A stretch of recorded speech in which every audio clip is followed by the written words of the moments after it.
Okay. We are back with some more Dokkan discussion. Now, recently we discussed the 9th anniversary themes. Today I want to discuss 9 characters, maybe 10. I have 9 pulled up, maybe we could talk about a 10th at the end, of characters who deserve an LR and are kind of missing one at this point. The game is 9 years old, and we are certainly looking for some of these characters to have the premium thing, right? Because we think about what gets people playing the game or what gets people the most excited for a specific release. It's an LR, right?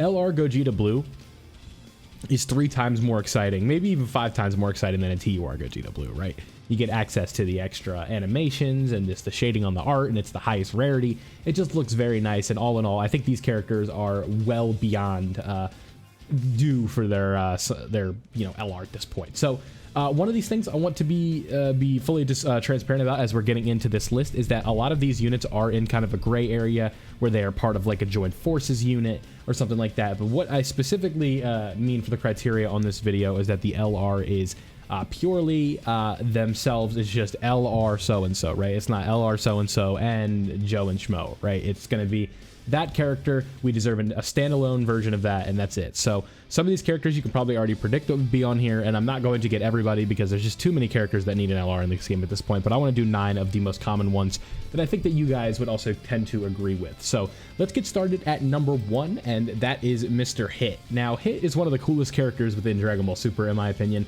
He introduces a very unique mechanic that we haven't really seen much of in the past.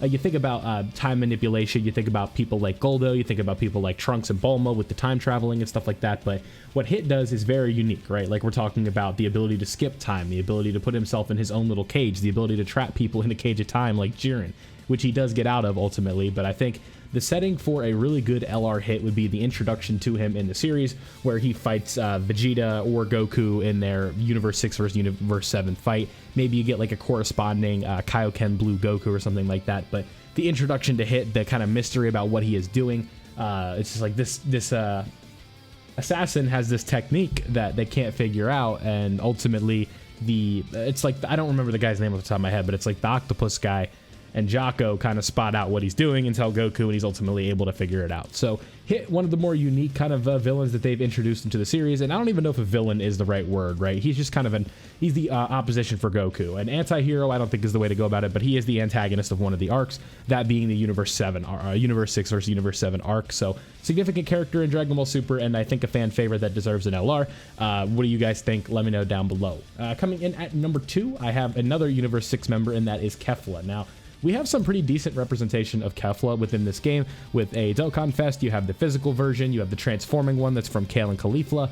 I think that this character is very deserving as well, as she is kind of the basis for one of the more iconic moments of Dragon Ball Super, that being Goku kind of doing like the skater Kamehameha where he's sliding on the candy cane beam that Kefla does, right? I think Kefla is a very good character within the series. I know she is kind of polarizing because of the Super Saiyan transformation that her Kale and Caulifla get, but, you know, at the end of the day, a fusion that fights Goku, I think, is deserving of an LR, especially in a significant moment where it being the penultimate arc of Dragon Ball Super, the Tournament of Power. She is one of the major players at that point. And if you're fighting against Ultra Instinct Goku, you have to pack a pretty significant punch, right? You think about characters like Jiren, think about characters like, it's just Jiren and Kefla, right? Off the top of my head, yeah. So just Jiren and Kefla, right? So she's part of a very elite group, right? The only characters to draw Ultra Instinct were her and Jiren, like I said. So if we want to briefly touch on what categories she'd especially buff, I mean, look at the amount of teams she's on. She's on 15 teams just on this list right here, right? We have tournament participants, accelerated battle, I believe this is called on global. We have Super Saiyan 2, Super Saiyan. We would have Protara. We'd have Transformation Boost. We'd have Fused Fighter, Peppy Gals. A lot of teams that could use the help. Rapid Growth, Tournament of Power. Power Beyond Super Saiyan doesn't really need the help, but she might fit on there pretty well. So Kefla, I'd say, is also very deserving of an LR, and she comes in at number 2 on my list. Coming in at number 3, and honestly, I think I should have saved this guy for last, but is the most infamous. This guy right here, if you've been playing Dokkan for any period of time and really kind of been involved within the community, you'd know that LR Kid Buu is infamous. He is a meme, but he is definitely qualifying of the category to be a major LR, right? We're talking about the Dragon Ball Z villain, the end of the series villain, essentially, before we kind of got into this new wave of, you know, Battle of Gods, Revival of F, Dragon Ball Super, Super Broly, all of that stuff, right? We had Z and then GT, which you guys probably know is non-canon, and this guy was the final boss of Dragon Ball Z.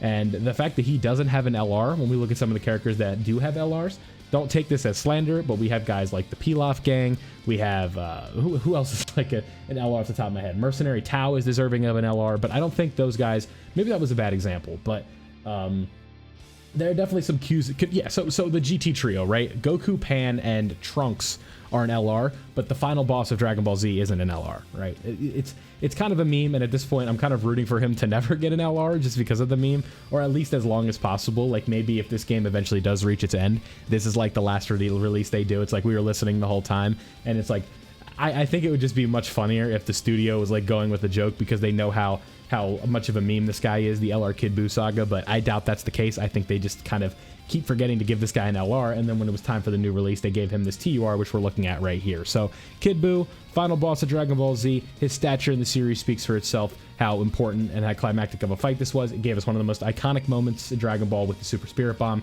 With everybody teaming together, he's the basis for the "You Are Number One" speech to Goku, and the climax of Dragon Ball Z. So Kid Buu, I don't really need to get into the teams that he would buff. I think his stature alone as a character is deserving of an LR. But real quick, Majin teams, good link set for Majin Buu units would really use the help. So yeah, there you go.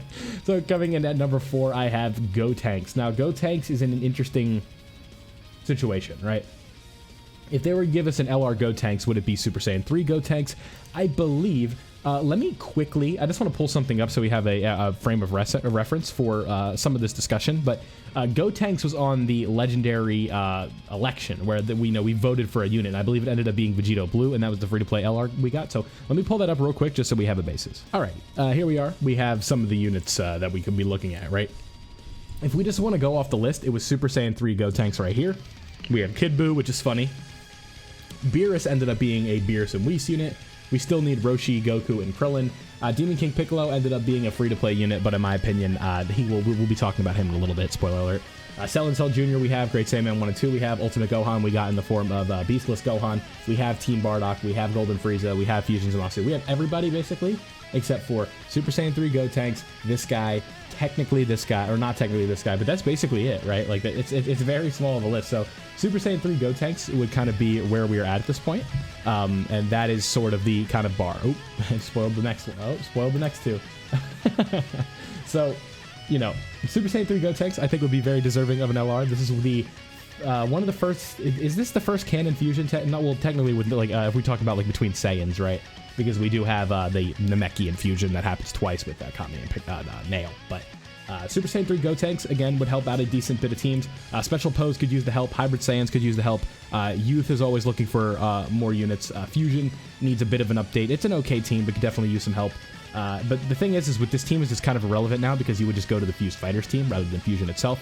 But Super Saiyans, this guy would cover a lot of the base, especially if it was like a base into Super Saiyan 3 Gotenks. You could nail out Super Saiyan 3, Rapid Growth would still be on there, Prodigious Warriors, Heavenly Event because of the Lookout. Like a lot of teams, this Gotenks would help out. So I think Gotenks is another one that deserves to be on the list, but let's go ahead and move on to the next one, which is Full Power Broly. Now, Full Power Broly, we talked about this in the 9th anti-speculation video. I believe that this guy is overdue for an LR because I think I saw a tweet about this, right? But it's like, imagine telling somebody in 2018 or 2019 when that movie came out, the Super Broly movie came out, it's like, oh yeah, it's going to be 2024 and we're still not going to have an LR of these guys. And people are going to be like, what? Because we've already reached that point where it feels kind of surreal, but these guys got their Easy A, the Gogeta and the Broly, and we're to that point where it's like we need another rendition of these characters. Now, I know we have the Blue Gogeta that's in the form of the Tech 7-year LR with the LR Gods, and then we also have the Transforming Gogeta Blue, but standalone for Full Power Broly, standalone for Blue Gogeta, I'm going to count this as two characters that's needed an LR in the worst way. Movie heroes would get a huge buff, movie bosses would get a huge buff, Power Beyond Super Saiyans are getting buffs, Miraculous Awakening, all of these teams basically out here would be getting a huge buff because they usually, Broly tends to be a little bit polarizing with the releases, but I think he'd be pretty good if we got an LR version of this. So this is where we kind of get into a bit of a gray area because we have versions of the characters, like you can see LR right here. But when I mention this, I mean standalone version, right? I mentioned that earlier in the video. We still don't have an LR standalone Super Vegito where you start as Super Vegito, you're a Giga Chad through and through. There's no transformation. He is just purely alone in his ways, right? He's just a beast right from the get-go. There's no base form. There's no transformation nonsense. There's no condition. We just start as Super Vegito and we go from there. So that's really all I have to say about this guy. I'm sure if you know, Battle of Wits was one of the better teams in the game, along with the Majin Buu Saga, the teams that they led. Patara could use the buff, join forces, we could always use help. Super Saiyan, all that fun stuff. All these teams here could basically use the help. It's like, you know, Bond and Parent Child might be the least, but like a top-end Super Vegito is going to be like the best needed in the game when it comes out. So that is kind of the pre-notion there. And then the next one we have is Demon King Piccolo. Now, the thing with Demon King Piccolo is I think what we would want to do is just do like a youthful version of it, right?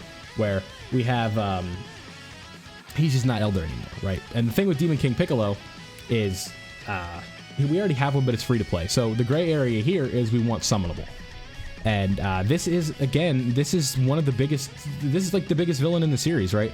Goresh mentions this in Legends video when they were doing the Dragon Ball Saga campaign. He is the one that introduces death to the series, right?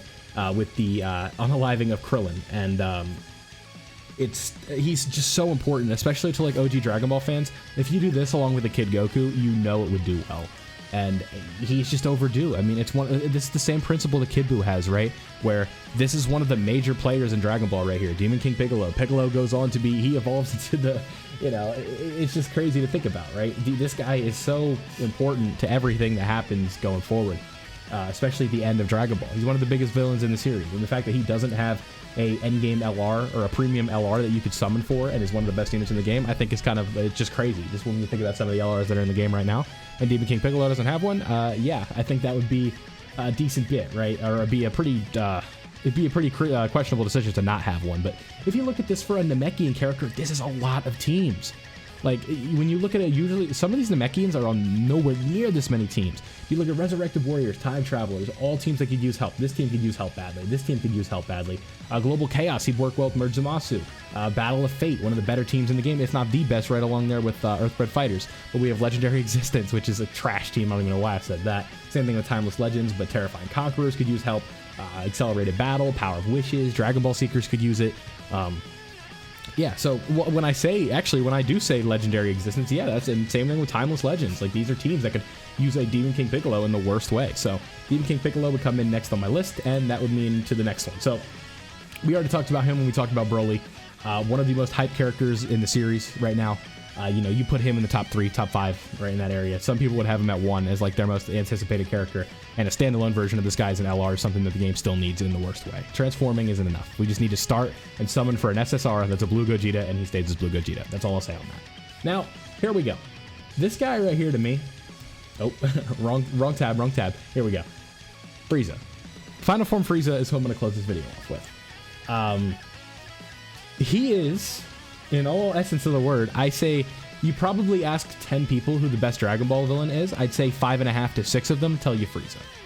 And this is, like I said, to me, this is the best villain in the series is Frieza. I think he's on like the least gray area of a character. He's pure evil, and there's really nothing redeeming about him. He stands for everything that is the opposite of what our heroes stand for, especially Goku. You know, Vegeta is a little bit in that gray area, but character development, the same thing with Piccolo. Frieza comes in and is just like, he's irredeemable. Goku tries to let him redeem himself like 3 times. He won't do it and stuff like that. But this, especially this version of Frieza, right? It's not like in the Tournament of Power he changes, right? He's still Frieza. But this version of Frieza in specific, where there is nothing good going on, because, you know, in the Tournament of Power, he does end up saving or being part of the win and helping Goku out. But this version of Frieza, taking out everybody, powering up, getting stronger as the fights go on, it just becomes by the end of it, he is shameful, or he is not even, he is just, he's got nothing left, his spirit is broken, everything. But this version of Frieza right here, the final form version, so full power doesn't count, I'm talking about the final form, the version that we see him in for the most. I believe it's either his first form or this form where he has the most screen time as, but this is the strongest version, or the stronger version between those two. So Final Form Frieza, the best Dragon Ball villain in my opinion, deserves an LR of this specific character. Not full power, not golden, not first form. Final form is an LR. And there you go. So let me know down below what you think of this list. Like I said, we had 9 LR or 9 characters who I believe deserve a standalone slash summonable LR. We have some versions that are gray area, like these 3, where we need a new version, but it'll happen at some point, right? Like an LR Super Vegito standalone. We're gonna eventually, because this game is almost in its 10th year, so almost in its 9th, excuse me. So we will definitely be seeing something like that soon. So again, let me know what you think of the list down below. Don't forget to leave a like if you did enjoy, and subscribe if you are new so you don't miss out on any of my Dokkan content. Thank you guys for watching, and I'll catch you in the next one.